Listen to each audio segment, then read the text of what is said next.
Good afternoon, everyone, and welcome to the American Family Insurance DreamBank, where we believe in the transformative power of dreams. My name is Andy Frisky. I'm a senior curator here at DreamBank. So excited to have you all with us here today. Always like to learn where people are tuning in from, so encourage you to do so in the chat section if you are comfortable with that. We got a lot of different dreamers surrounding us throughout this nation and throughout the world. But for those of you who maybe aren't familiar about the work we do here, would love to take a couple moments and introduce you to that. So here at American Family Insurance, we believe that communities are stronger and the future is brighter when people are actively pursuing their dreams. And that's why DreamBank was created just over 10 years ago. It's an inspirational community destination and digital experience that is dedicated to dreamers everywhere. Our offerings are designed to help you celebrate the dream journey, overcome obstacles, and to stay motivated. Really excited to introduce our featured speaker today, Wendy Conrad, a DreamBank veteran at this point. She will be talking about how to prepare your team for changes. So without further ado, I would love to kick it over to Wendy. Wendy, take it away. Thank you so much, Andy. And let me share my screen here so we can get started with the show. Welcome, everybody, as you're entering in. I'm so happy to see y'all here live. And hello, DreamBank community. Let me move the little heads over here to the top. Perfect. Okay. I'm honored to be here once again, sharing things that I have learned and talking about them in ways that may help you to improve your workplaces, whether you are in a leadership role or a supporting role. Today, we're going to be talking about the emotional cycle of change and how we can use that information to prepare our teams and ourselves for intentional changes that we want to make. Again, I am Wendy Conrad. I'm a work culture strategist, certified chief happiness officer. Yes, it's a thing. Founder of Your Happy Workplace, gift creator, as you'll see here sprinkled throughout our presentation today. That's a fun thing. We can talk about that. Some housekeeping things. So as Andy mentioned, do grab a pen and paper if you haven't already, or whatever note-taking method you like to use in case there's anything that you want to really remember and take back to your workplaces.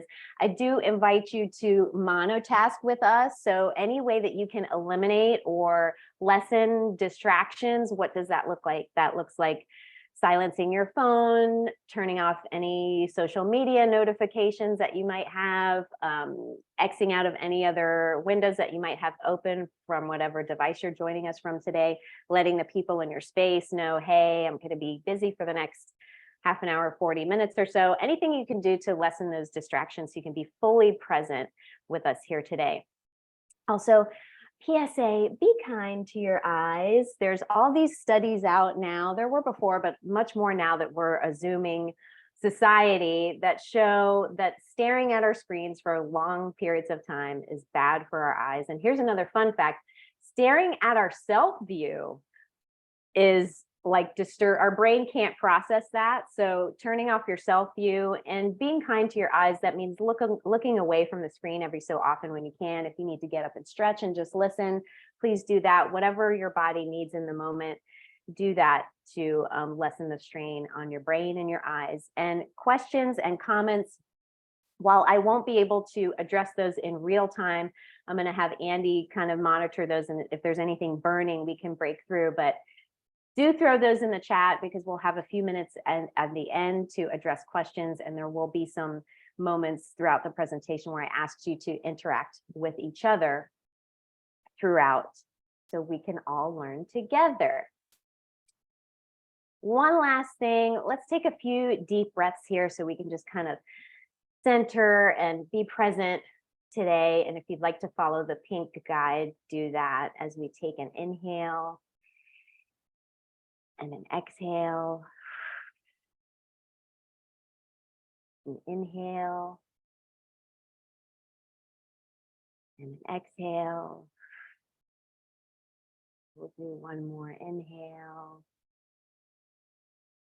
and exhale. How did that feel?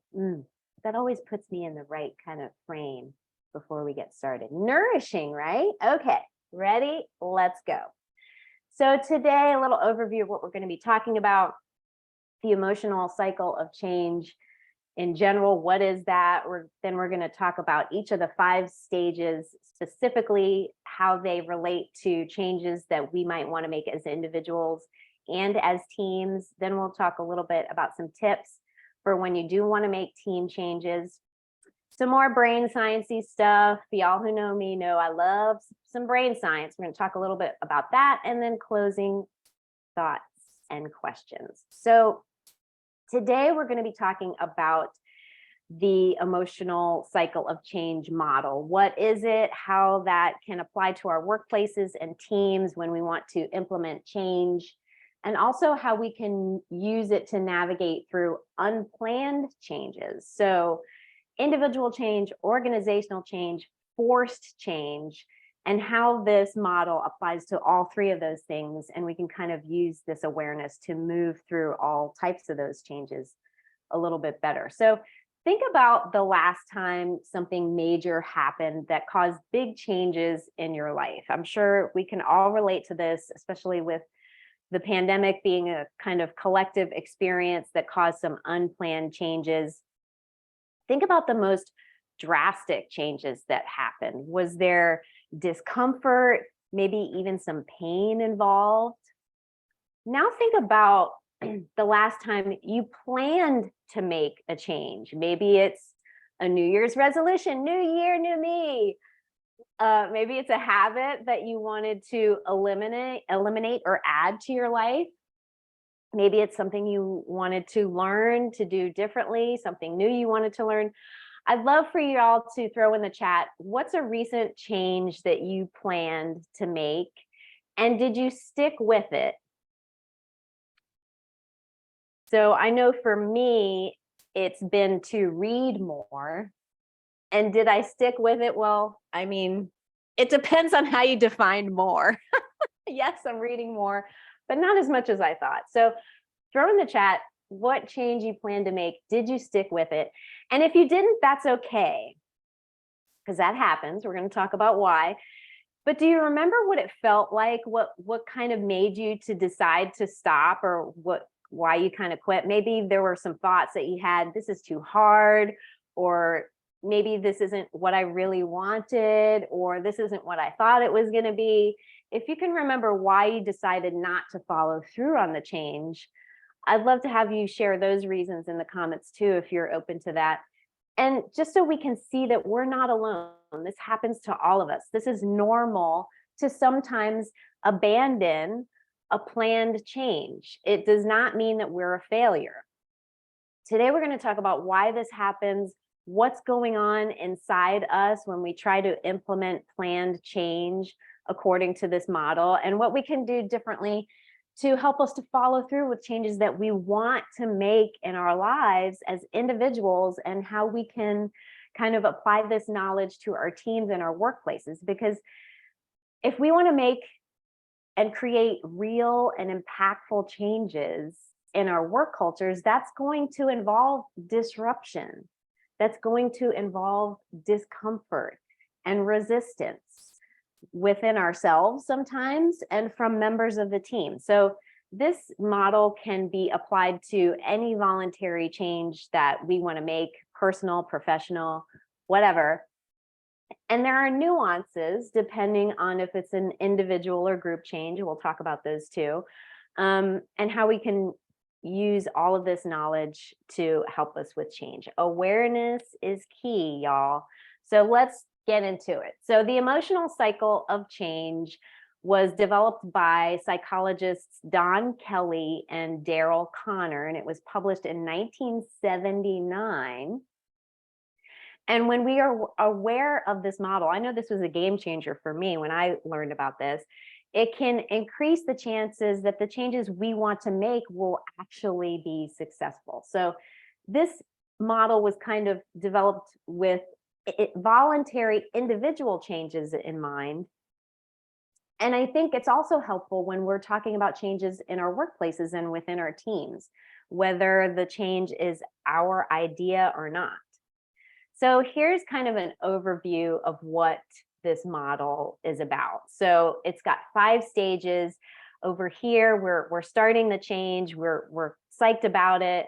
Then we become pessimistic. We're going to talk about this valley of despair and how we can kind of get out of that. And then the last 3 stages over here: hopeful realism, informed optimism, success. So let's break this down. So stage 1 is uninformed optimism. Think about it. That's the new year, new me, right? We're excited to start.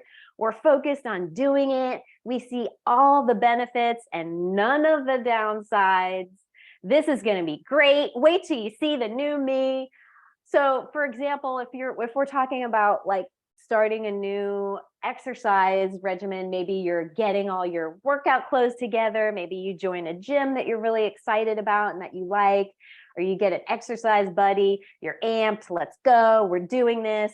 Then you actually start to do the thing, and we get to stage 2, informed pessimism. This is where we're frustrated by challenges. Things are starting to come up. Maybe we're starting to check out a little bit. We're becoming doubtful. We wonder if this change is worth it. The emotions shift from positive to negative. This stage usually doesn't last long. I call this the whose idea was this anyway stage. Oh, right, it was mine. Was this really my idea? Yes, it was. So here's where we get to the valley of despair. And this happens in between stages 2 and 3. This is where most people check out. So again, this model is talking about voluntary individual changes. But if this is a change you are presenting to the team, you may see some of these kind of symptoms and indicators right out the gate. And we'll talk more about that in a second. So this is the lowest point of the emotional cycle of change, is the entrance into this valley of despair. This is where many people give up. It's the pain of the change. You're starting to feel it. The benefits seem far away. They're unimportant. And the quickest way to kind of end this discomfort, because our brains want to end discomfort when we feel it, is to quit and just go back to the way you did things before the change was introduced.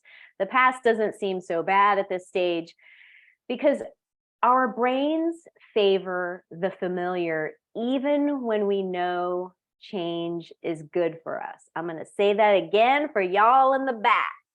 Our brains favor the familiar, even when we know change is going to be better. And we'll talk about more about that brain science in a minute. So if we're relating to work culture and teams here, and you're starting to see this kind of checking out, this is where you can remind the team of what the objective is, what the end result is hoped to be, remind them of any optimism maybe they did have in the beginning, encouraging, we can do this. Because if we quit here, we end right back at stage 1 and we have to start all over again. And we will be able to persevere more effectively when we know why. Also, why are we making this change? Purpose is powerful in workplaces in general, but especially when we're making changes. So if we have a compelling future vision of what we want to achieve, and we're communicating that and what we want the team to achieve, this is where effective leadership comes in. So here's some symptoms of checking out that maybe we can recognize in ourselves and in team members when we're trying to introduce change in the workplace. Procrastination. I'm super guilty of that. Criticizing the change. Now, I want to talk about that. We're going to talk about that specifically. This isn't necessarily a bad thing. And maybe the team members are becoming less involved.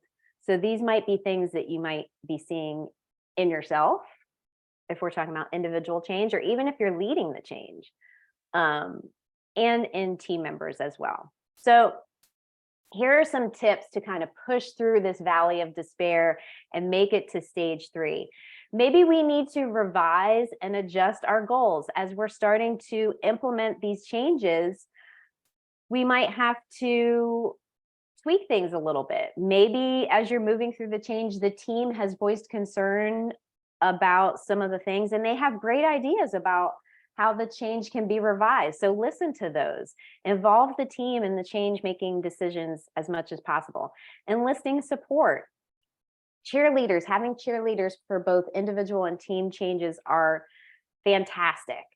And also, maybe we need to shift what people's roles are. This is kind of where we need to make some adjustments.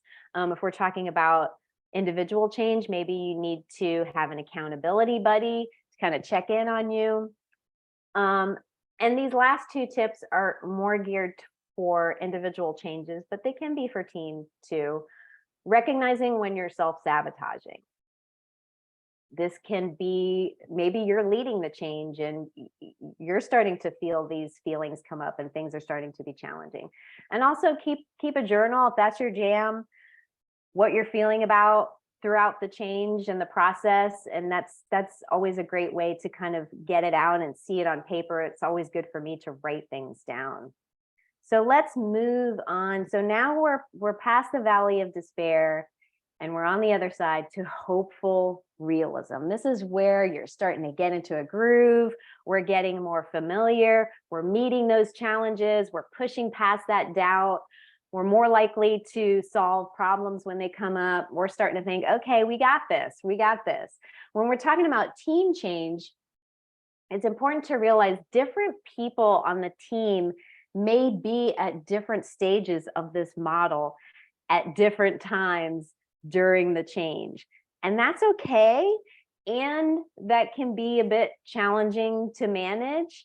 But as long as we are recognizing the humanity in our team and recognizing that these kind of reactions and responses to change are normal, that will help us as leaders to better navigate through some of these things that might come up. And we'll look at some specific tips in a minute.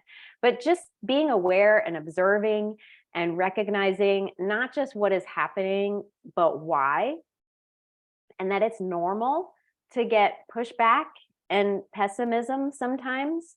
Not everyone's going to be 100% all in from the get-go and throughout. And that's why effective leadership is so important. And being aware of this model can kind of help us as leaders to anticipate the pushback. And it's not because individual team members just want to be jerks for no reason or rebel or they're trying to sabotage us.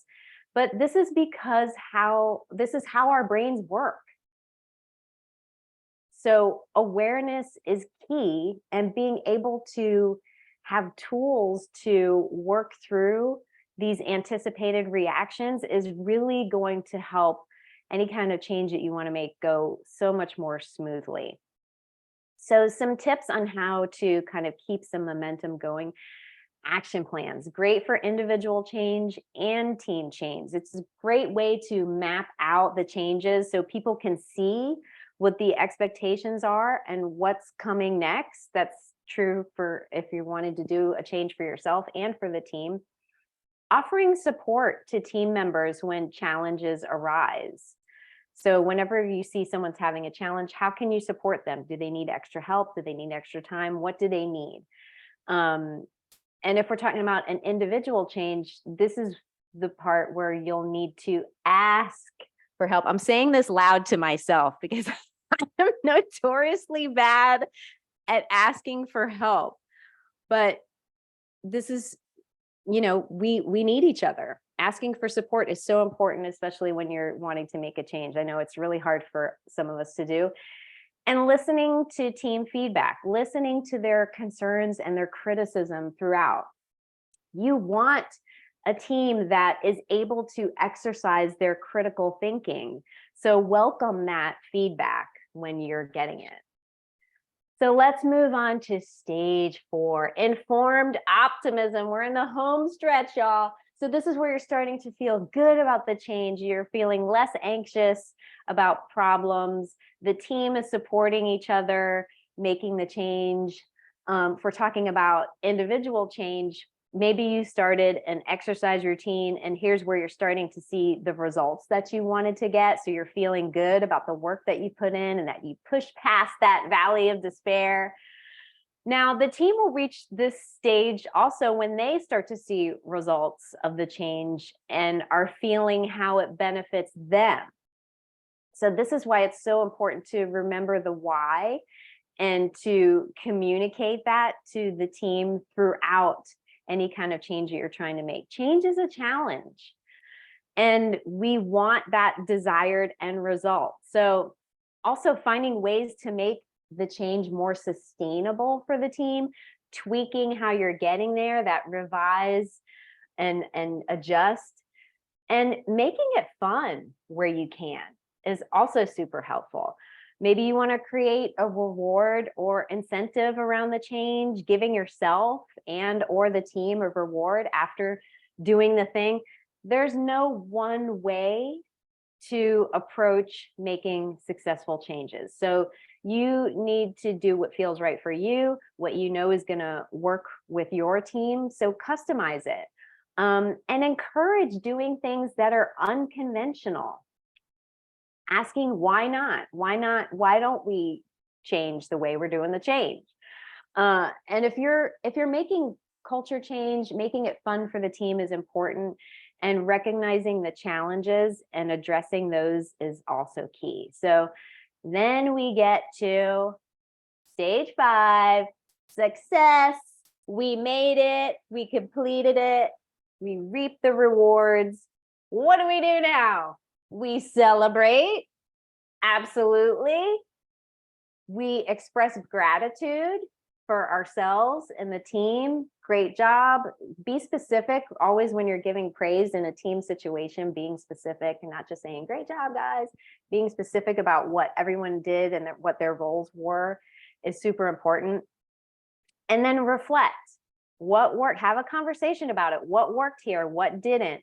What might we do differently next time when we want to make changes in the future? And these are all important things to do if you're making individual changes also. It's about getting to know yourself, getting to know your team, what's going to work, what's not. So now let's talk specifically about making changes in our workplaces as leaders and how we can kind of use this model to help when we come across resistance from the team. So given this model that's talking about changes we elect to make, how does knowing this help us when we are leading people and are making an organizational change, maybe a change that the team doesn't agree with at first or maybe ever?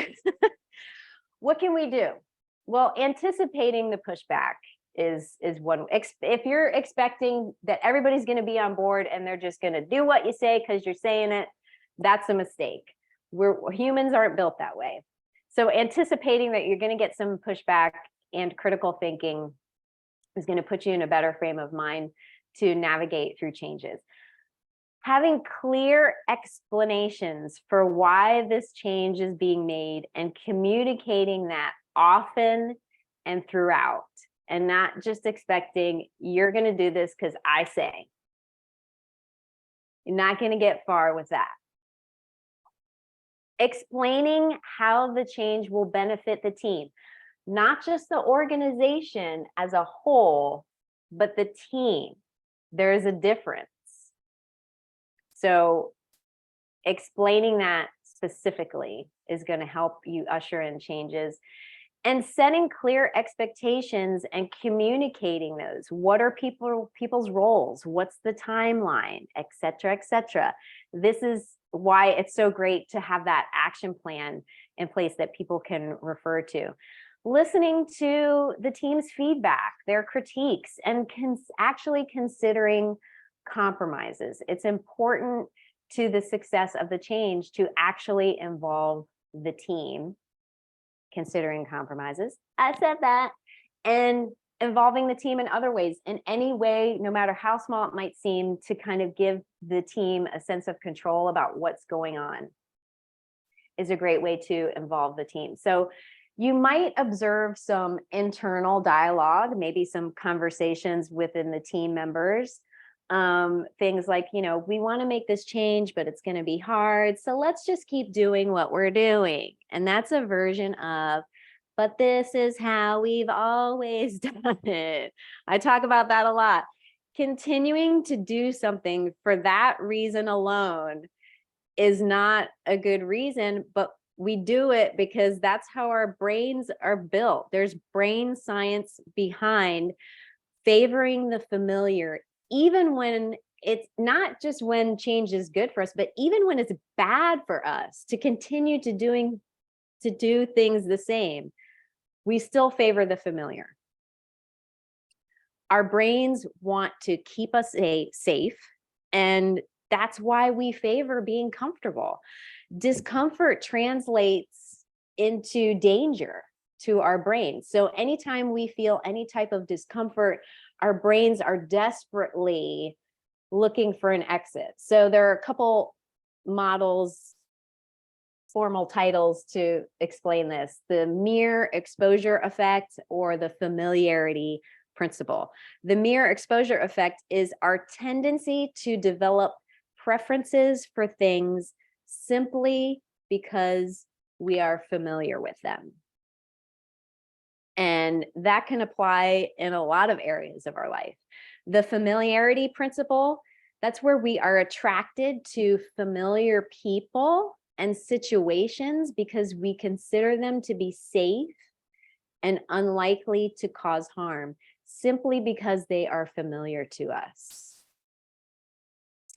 And again, this can apply to a lot of areas of our lives, which I am fascinated by. And we could go on a huge relationship tangent here, and I could cite specific examples, but that's for another day. We won't do that.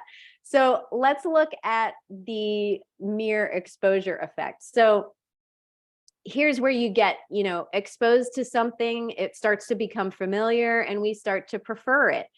And over here's the change we want to make. It's not something we've been exposed to, so it's foreign to us. We don't want that. So again, it's not because team members want to be jerks necessarily if they're pushing back to changes that we want to make. It's because this is how our brains work.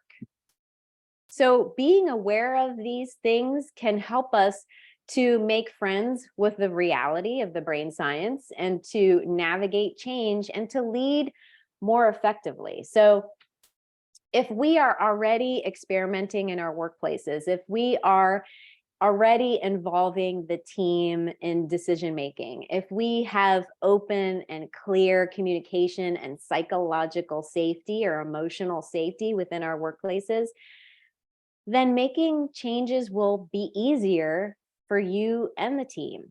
And that's why healthy work cultures are so important to innovation and change making. So these principles in a nutshell: we will choose a familiar hell over an unfamiliar heaven.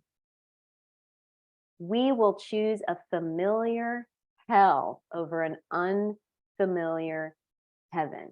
And again, this doesn't just apply to workplace change or individual change. This can apply to everything we're doing, like relationships, etc., etc. So let's talk a little bit about change fatigue. Well, what is that? Change fatigue is when we start to feel apathetic towards or even overwhelmed by too many organizational changes in a row. Think pandemic, y'all. So how can we prevent change fatigue? Because we want to be innovative, we want to make changes, we want to do things differently. How can we prevent this? Some tips: manage the pace of the change if and where you can. I know sometimes when we have this change and we've got that uninformed optimism and we're like, let's do this, let's go right now, go, go, go, go, go. Maybe we need to slow it down a little bit and make it a little bit more paced. Over communicate. This is a tip that I have just for life in general and for workplaces in general. When you think you've communicated something enough, communicate it 10 more times.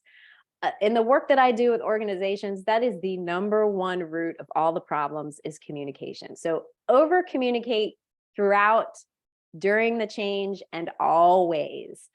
And then reinforce a culture of improvement and innovation. Nurture that. Nurture that. So what about, now we've been talking about changes that we want to make, that we're planning on making. Let's talk a little bit about unplanned changes like pandemics. Crisis planning for unplanned changes is really a great way to, now we can't predict everything, but if you do have some sort of crisis plan in place, it's going to make things that pop up that are unplanned a little bit easier to navigate, because the unexpected happens. So what can we do? Action plans. Create a short-term action plan for right now. Maybe something happened today. Hey, this change happened today. Let's talk about how we're feeling about it. How is this impacting us? How is this impacting our focus and our work? How will this change how we work today, this week? Whatever the case may be, what do we need right now? Reevaluate maybe what the workload might look like for that day, the rest of the week.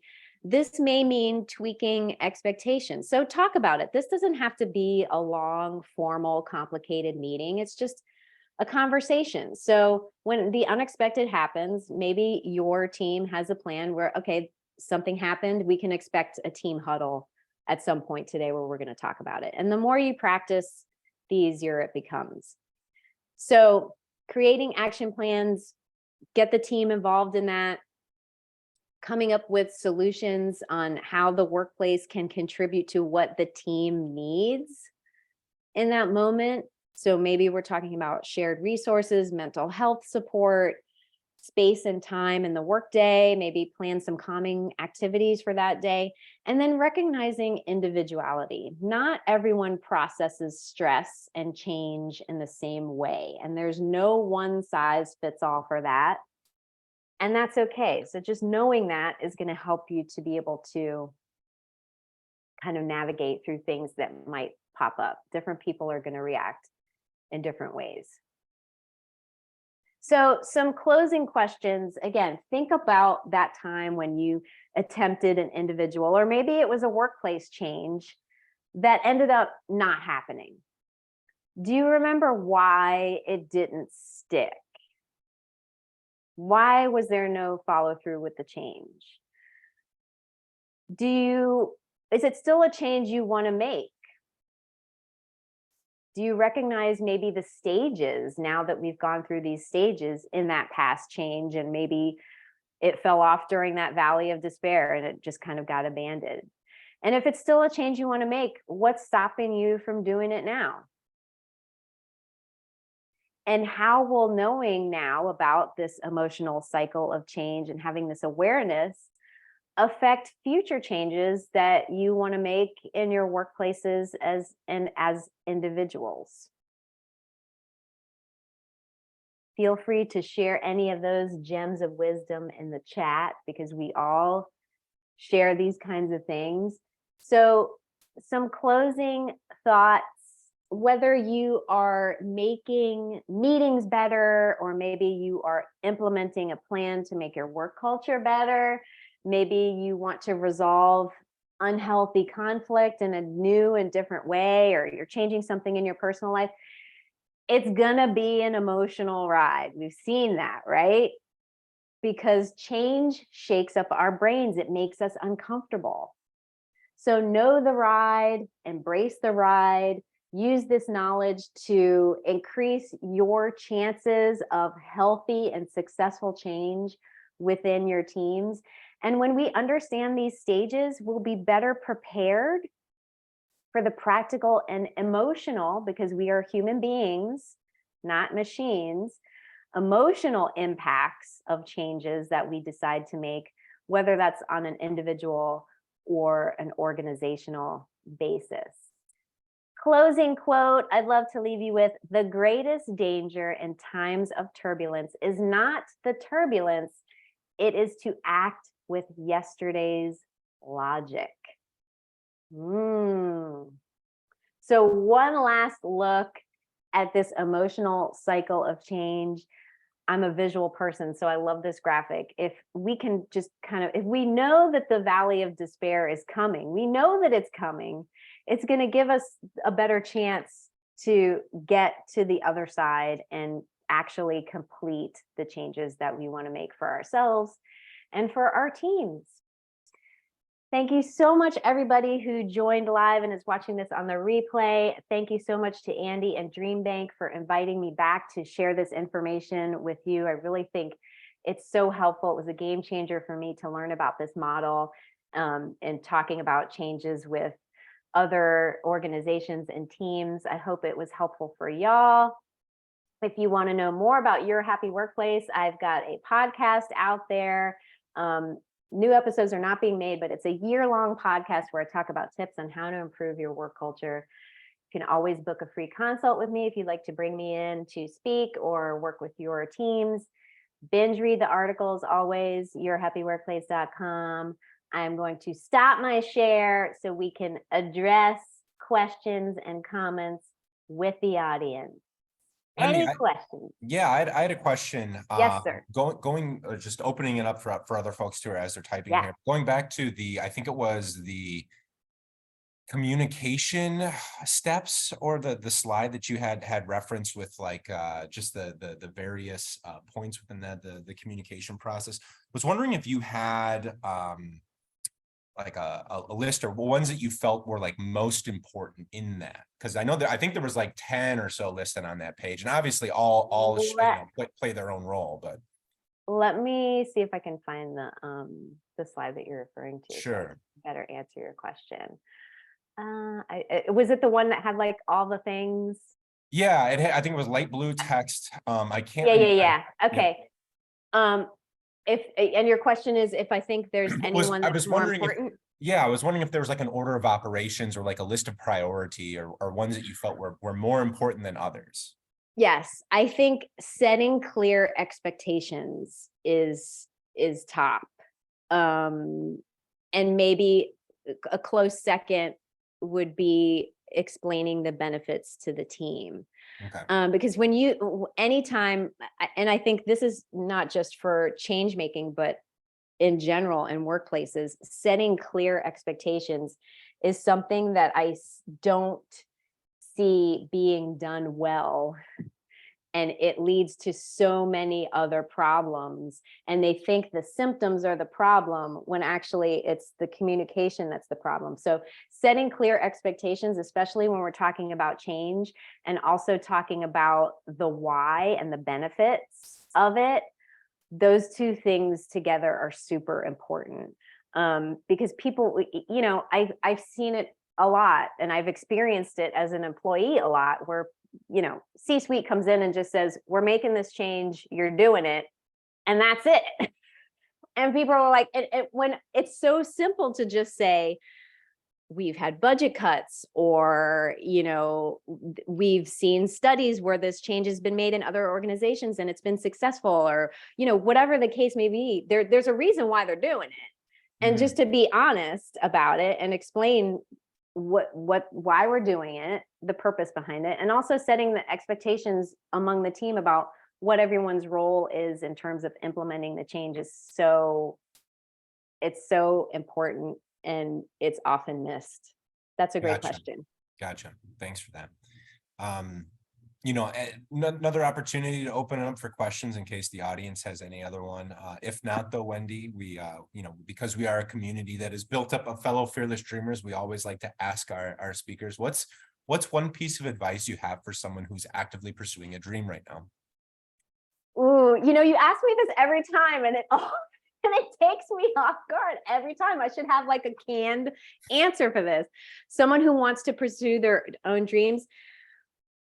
This is something I've learned for myself personally, especially recently in the past few years, is that you can tell your dreams to other people and they may think that it's weird or unachievable or weird for you.